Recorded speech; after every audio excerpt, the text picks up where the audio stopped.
Hello, everyone, and welcome to Let's Talk Teenagers. We are Chloe Pope and Emma Stevens from the Safety and Resilience Consultancy, and we're hoping that you will have seen the other sessions of ours or have watched the introduction video.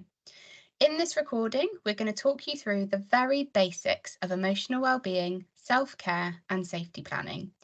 We're going to be thinking specifically about why our young people may struggle with their well-being and what we can do to help support them with this.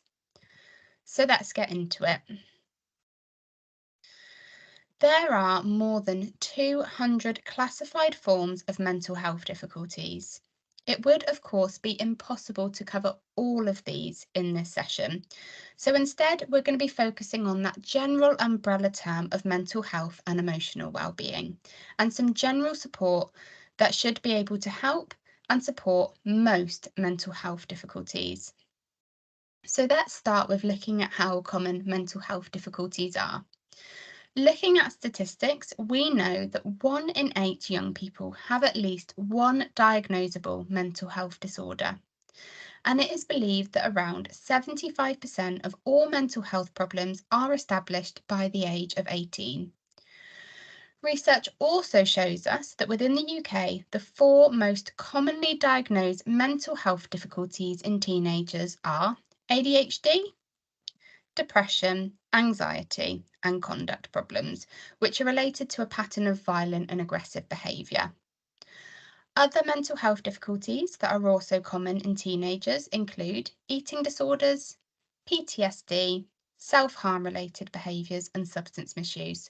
But like I said, there are over 200 diagnoses, but these seem to be the ones that we see the most of in young people that we work with. And we also know that different mental health difficulties can, of course, occur together.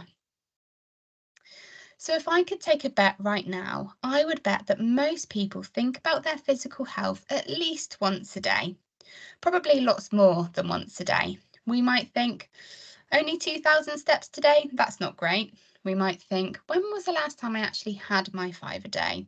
Or I should really try and quit smoking again. Or my back's been aching for a little while now. Time to make that physio appointment. But do we think about our mental health as often or in that kind of normalised day-to-day way? And just as we all have physical health, we of course all have mental health too. So why aren't we thinking about it as often as we do maybe our physical health? This probably comes down to stigma attached to mental health, along with how little has been researched about it compared to physical health until recent years. We hope that if you take one thing away from watching this recording, it will be to start thinking about your mental health and your teenagers' mental health similarly and as often as you think about physical health. Emma. Thanks, Chloe. Hi, everyone. So, what causes someone to struggle with their mental health or their emotional well-being? I'm sure you've heard of the nature versus nurture debate. Are we born the way we are, or are we a product of our environment? Well, this debate can also be applied for our mental health, and the answer, as always, is likely to be a bit of both. We do know that sometimes, but not always, mental health is triggered by something in our environment. And the main triggers that have been found to impact on young persons' mental health in particular are things like exams, entering puberty, parents separating, difficulties with friends or relationships, a death or an illness in the family, gender identity or sexuality, witnessing or experiencing traumatic events, a house move, or substance misuse. So, all of those things your young person might be subjected to. Look out for them. Look out for these big changes in their lives. We can't wrap our young people up in cotton wool, and we certainly can't prevent these things from happening. But if we're aware that these events might trigger a dip in someone's mental health, we can be more alert when these things happen. We can be ready to give that extra bit of support. Prevention really is key, so if we're aware of these triggers, we can look out for them early on and provide that help to our children as soon as they experience some of these events. Mental health is a really difficult subject to talk to our teenagers about. Mental health difficulties also often emerge slowly over an extended period of time, which can make it really difficult for young people to recognise they're struggling, let alone us to recognise it. And how they're feeling can become the norm for them. So as parents, it's really important that we look out for some of those regular signs and symptoms. So things that you're looking for might be changes in behaviour. So does your teenager seem more aggressive than usual, maybe more argumentative or tearful? And I know that these behaviours are common in teenagers, especially as they experience these hormone changes through puberty. But we're looking for something that's a little bit more extreme than that usual hormone related behaviour.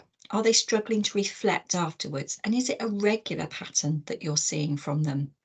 This could be a sign that they're struggling to communicate how they feel. So really think about changes in behaviour that are significant and quite sudden. We're also looking for that withdrawal from socialising. So have you noticed that they're not seeing their friends as much recently, or they're making up lots of excuses as to why they aren't going out and seeing their friends? Are they isolating themselves in their room and regularly rejecting company from anyone? Look for changes in performance at school. So this would usually mean a decline in school performance, which could be an indicator that they're no longer motivated or that they see a point in engaging with their schoolwork. It could also be an indicator that they're experiencing stress and anxiety related to schoolwork and pressure, and that they're finding avoiding school is a really good coping mechanism. Look for them showing a lack of interest in things that they usually enjoy. So it's okay, isn't it, for teenagers to change their interests and hobbies because they're changing so rapidly. But are they showing a real lack of something that they used to be really passionate about? Have they always loved football but suddenly show no interest in going to training or even watching it? Are they having trouble concentrating? So if they're struggling to concentrate, this could be because they've got other things on their mind. Think about negative self-talk. So have you noticed that when they talk about themselves, they're really excessive in how negatively they're explaining things to themselves? Do they never seem proud anymore of their achievements and they feel really down about themselves? Look for ongoing sleep difficulties or lacking in energy. So this follows on, doesn't it, from that lack of motivation? Are they sleeping too much or sleeping too little? Are they staying up most of the night and getting really little sleep? Poor mental health can lead to lots of overthinking and worry, which can really prevent our teenagers from dropping off to sleep. Think about self-neglect as well. Did they used to take pride in their appearance, but now they're showing little interest? Think about hygiene. Are they showering less? Are they not brushing their teeth, wearing dirty clothes? Think about their eating habits. So are you seeing unusual eating behaviours or a loss in appetite? So we know that our teenagers need a lot of food to sustain their growth and this hormone development.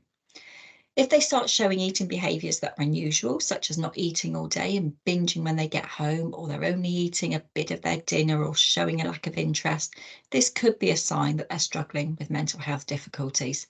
It might not necessarily be an eating disorder, it can be depression or anxiety.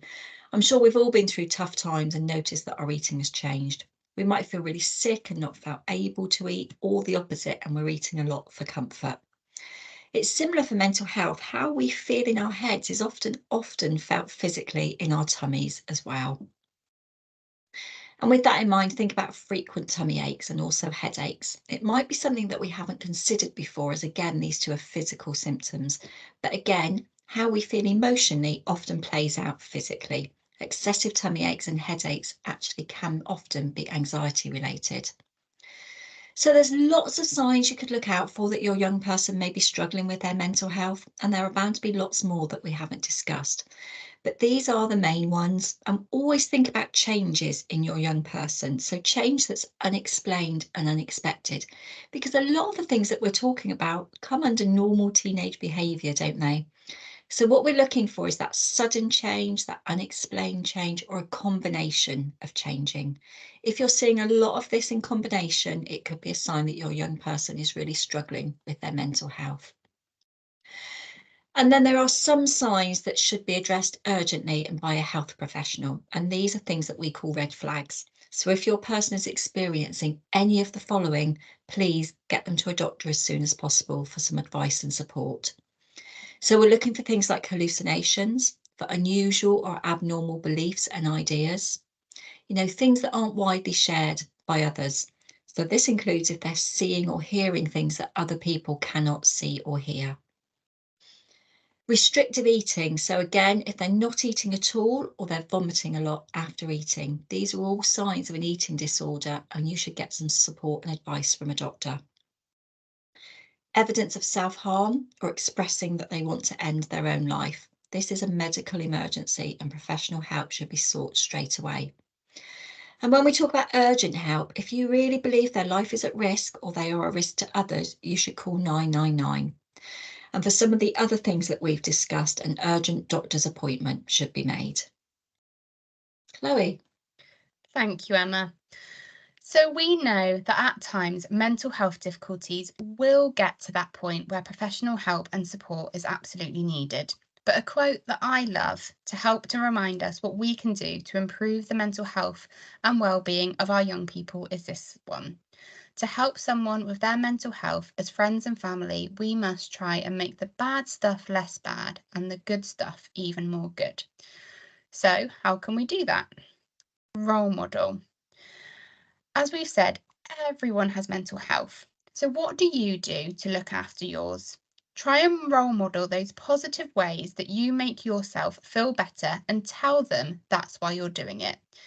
Name how you feel. You might go for a walk when you've had a stressful day, for example, and that is so positive and also really positive to tell your teenager. So, tell them that you're going for that walk and you're doing it to de stress. Tell them that you might need 10 minutes away from everyone when you're feeling angry or overwhelmed, and explain that you're doing these things to help you with how you're feeling. Our young people absolutely will learn from what you're doing and also pick up on habits of how you manage your mental health. So make sure that you show them those healthy habits that you have. Honestly communicate and listen. Again, this comes down to naming feelings, not shying away from them. Mental health, of course, holds an awful lot of stigma. So we can try and break that down with our young people by having honest conversations with them and really listening to what they have to say. We might not know exactly the right thing to say, and that is absolutely okay. Think about the last time you were upset, maybe you were angry or you were feeling frustrated and just really needed to offload to a friend. I'm sure that you didn't go into that conversation expecting that friend to fix the situation for you or give you lots of suggestions for what to do. I'm sure you were much more likely to want to offload and feel validated in that moment. The same goes for our young people. So listen to what they have to say and validate how they feel. Reframing. So during all of these open and honest conversations, we can also reframe. Young people can at times speak very negatively to themselves and feel that they can mind read sometimes. So if they start to fall into this trap, try and help them to reframe their thoughts. So for example, does their best friend really hate them or are they just having a bad day? Are they really a total failure for failing one mock exam? Really try and help them to challenge these negative thoughts. Take them seriously. So try not to use any phrases like, oh, you're just being silly, or this is just a phase that you're going through. Their feelings are really real, and they're likely to be even more heightened from those hormonal changes in their body. So if you say things to them that make them feel that they're being dismissed, they're far less likely to bring that topic up with you again in the future. So make sure that they are aware that you're there for them, that you love them, and that you want them to feel happy. Support them to engage with therapy or accessing support. We don't have a magic wand. We sometimes can't make everything better without some professional support. So try and talk positively about that professional support to them. Help them view it as a positive step. And if they are currently in therapy, it's very unlikely that they'll want to tell you much about it, and that absolutely is okay. Try not to let that worry you. You can ask them how it's going so that they know that you're interested, but leave it at that if you don't get much back from them. And if you're at the very start of your journey for accessing professional help, support them with those early first steps. They might need some hand-holding, for example, to initially open up to their trusted teacher or going to their first doctor's appointment. They might even want you to speak for them. Again, that is okay. Just make sure that you check with them first exactly what they do and what they don't want you to say. get them active. So research really shows that physical activity releases chemicals within our body that make us feel happy. So these chemicals are called endorphins and they trigger those positive feelings. Physical activity does not need to be strenuous. Something as simple as getting them to walk the dog around the block may help them feel better. If they are a sporty teenager, encourage this and support them to find that sport that they love and encourage them to do this often. Support them with their feelings in their body. However, some young people simply aren't interested in sport and exercise, so think about supporting them in other ways with the feelings within their body. There are some really good breathing exercises on YouTube, for example. You could point them in that direction. Breathing exercise can sometimes seem a little bit strange if you're not used to them, but they can be really beneficial for anxiety, worry, or panic, for example. And during a conversation about how they're feeling, ask them about how their body feels. Do they maybe get headaches when they're feeling low, or tummy aches when they're feeling stressed and worried? What would you usually do to help them with this? A cold flannel on their head, maybe, or a hot water bottle for their tummy? All of these things might help to relieve those more physical symptoms of mental health. Routine, so something that was probably at the forefront of all of our minds when we wanted to get more sleep when they were toddlers, but something that is equally as important now. You might have less control of them following a routine, but knowing that there is a routine in place provides that safety and stability for them. So help them to make their own routine. Something as simple as showering every evening and some wind down time could be really beneficial. What is it that they love doing? Is it journaling, lighting a candle, going out on their bike? Whatever it is that brings your young person joy, make sure that you encourage it. It never needs to be anything overly extravagant. Think about those real basic self-care, like making sure they drink enough water, opening their bedroom window to let some fresh air in, or watching their favourite comfort show with them. Showing interest in their life. So this really falls under that bracket of making that good stuff even better. So what makes them happy? Who are their friends? What do they really like doing? What are they really looking forward to? What's their favourite subject? Try not to brush them off when they speak to you about these things. Showing that you have an interest in their life will show them that you care and give them some of that ownership over those conversations. Is there anything else that you could do to help them to facilitate their interests? Something like dropping them off to a club or buying them some craft supplies if they're really arty. Of course, we're not asking you to spend loads of money on something that they may be only temporarily interested in, but helping them along that journey of finding what they love can be really helpful. Again, something that we probably haven't thought much about since they were small, praise. But as much as they needed it when they were toddlers, they still need it now. So tell them what makes them great. What makes you proud of them? It could be after a conversation you've had about how they're feeling, that you praise them for speaking so honestly and openly about their emotions.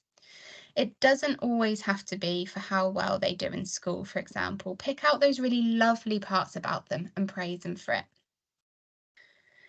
And finally, help them to think about the future. Help them to make their goals in life smart. So specific, measurable, achievable, realistic, and time specific. Try not to think too far into the future here because that can really feel quite overwhelming and quite daunting. Help them to think about what changes they would like to make before the end of term, for example. Remember to make these realistic, so it might not be realistic for your teenager to no longer feel anxious by Easter, but it might be a realistic goal for them to want to be able to meet up with their friends outside of home once before Easter, which would be a smart goal. Once you've thought of some goals or some things that your young person would like to achieve, you could work together to think about how they could reach this goal. So, for example, if your young person's goal was to meet up with friends outside of your house, what small steps could you implement that would help them to get there? So, maybe open and honest conversations about how they're feeling, maybe breathing techniques that they could use if they feel anxious when they're out of the house. You could even try and work up to it together, for example, them leaving the house with you, then the next week leaving the house without you, but only separating for 10 minutes, then slowly working up to leaving the house without you for an extended period of time. Small goals with an end date to work towards together can feel much more manageable and give your young person a real sense of pride if they are able to achieve them. Emma. Thank you. So Chloe talked about role modeling there, and she talked about self-care. So it's really important that you practice self-care as well. We've all got 24 hours in a day, 168 hours in a week. So if you take out 8 hours of blissful sleep a night, you've still got 112 hours left. So we're asking you to try and find 1 hour a week for you. But if that's too hard, let's start with 15 minutes. Chloe and I could give you a long list of things that you could do with your 60 minutes a week, but would this actually help? Or would you feel under more pressure? It's something else to fit into your day. So a few examples of self-care that you might not have considered are things like brushing your teeth, eating balanced meals, getting regular exercise, or even remembering to take your medication. All these practices fall under one of the categories of self-care, and they're going to help you to maintain that healthy lifestyle. These and other self-care activities will really help you to feel your best so that you can accomplish everything that you need to do. Parenting or looking after a teenager is really hard work, and you need to be top of your game to do that. So safety planning is incredibly important when we talk about mental health, so that we all have a plan B if things aren't going to plan. So we just want to remind you and be really clear that if your young person discloses that they are thinking about or they have a plan to take their own life, you must always take this seriously. Never downplay it by saying things like, "You wouldn't do that, would you?" Or "Don't be silly." Phrases like this will make it less likely for your young person to speak to you about this emergency again, and it could heighten their risk. So speak to them seriously about it, and remember to call 999 in any emergency. Think about objects around your house that could heighten their risk if they really are talking about harming themselves. Think of physical and emotional safety. So if they're thinking about self-harm, think about how accessible things in your house are. If they're struggling with their body image, or if you have concerns about their eating habits, think about removing scales from the house or putting positive messages on mirrors. And if you feel that your young person might be having thoughts about taking an overdose, as well as getting that additional support from your doctor, think about putting locks on your medicine cabinet or not having so many available drugs in the house. Make sure that they know who they can call if they are feeling low or anxious. This could be you, it could be another trusted family member, or it could be a really close friend. They might prefer to tell you about things over text rather than talk to you. But please make sure that they have a few people who they can turn to in case you're busy and you can't get to your phone straight away. However, they might not want to talk to anyone that they know, and this is where this next slide might come in really useful. So we've tried to put together some of the most useful and some of the top services that you and your young person might find really helpful. So starting with Shout. Shout is a 24/7 text line. It's free, it's confidential, and it's anonymous, and it won't show on your phone bill. So Shout can be contacted about anything that is bothering the young person contacting them. And this service is not just for our young people. Anyone of any age can use this service. Childline may be one we don't think of so much now because of the name, but any young person up to the age of 19 can use this service. Again, it's a 24/7 service, and also on their website they have the option of talking one-to-one with a counsellor. The Samaritans is another great 24/7 service, and for anyone of any age. It's primarily a service for those having suicidal thoughts, and a trained person will listen. They won't judge or tell the caller what to do. They will listen, and they'll offer that safe space to talk. And the next one, Papyrus Hope Line, is a helpline for young people. It's open from 9 a.m. to midnight every day, and it is particularly for young people, again, who are experiencing suicidal thoughts. And this can be a call or a text. Young Parents, Young Minds Parent Helpline is a helpline for you all. So they offer advice and support to parents who are worried about their child's mental health. They support parents who have children up to the age of 25. and they're open from 9:30 till 4, Monday to Friday. And their website is also really, really good. It is full of really interesting articles, things that you can share with your young person if you can talk it through together. And then finally, Kooth. So Kooth is a free online wellbeing community for young people. So your teenager can find discussion boards, articles, they can journal how they're feeling, and they can also live chat with a member of their team. Your young person will have to sign up, and it's all confidential, and it will enable them to have their own space online to safely and securely explore their own mental health and well-being. So all of these services can be used alongside your love and support for your young person, but sometimes they just want somebody else to talk to. So thank you so much for taking the time to listen to us. It's been a bit of a whirlwind tour, hasn't it? But we've been discussing the well-being of our young people. It's a high-pressured environment that most of our teenagers are living in, from academic pressures to peer pressure. Those stresses are so high, and that self-care we've talked about can easily be forgotten. Your young people need your guidance for everyday things like encouraging them to do their schoolwork tonight or encouraging them to put their phone down at the dinner table. You know them best, so always trust your gut instincts. We do have some other videos on YouTube talking about different challenges that your young people might face throughout their teenage years. And even if sometimes the titles don't seem relevant to you right now, do try and find the time to watch them, because prevention is always better than cure. Do follow us on social media. We're on Instagram and Facebook, and how to get hold of us is at the bottom of the screen now. We can keep you up to date on this with any webinars that we'll be running, and we quite often share some useful resources that we find. We have got toolkits that go alongside all of these quick sessions, so do look at the Safer Devon website, and all of our toolkits are there for you. Thank you again for listening to us. We hope that you found this really helpful tonight, and good luck supporting your young people. You're doing an amazing job as parents. Thank you. Thank you, everyone. Goodbye.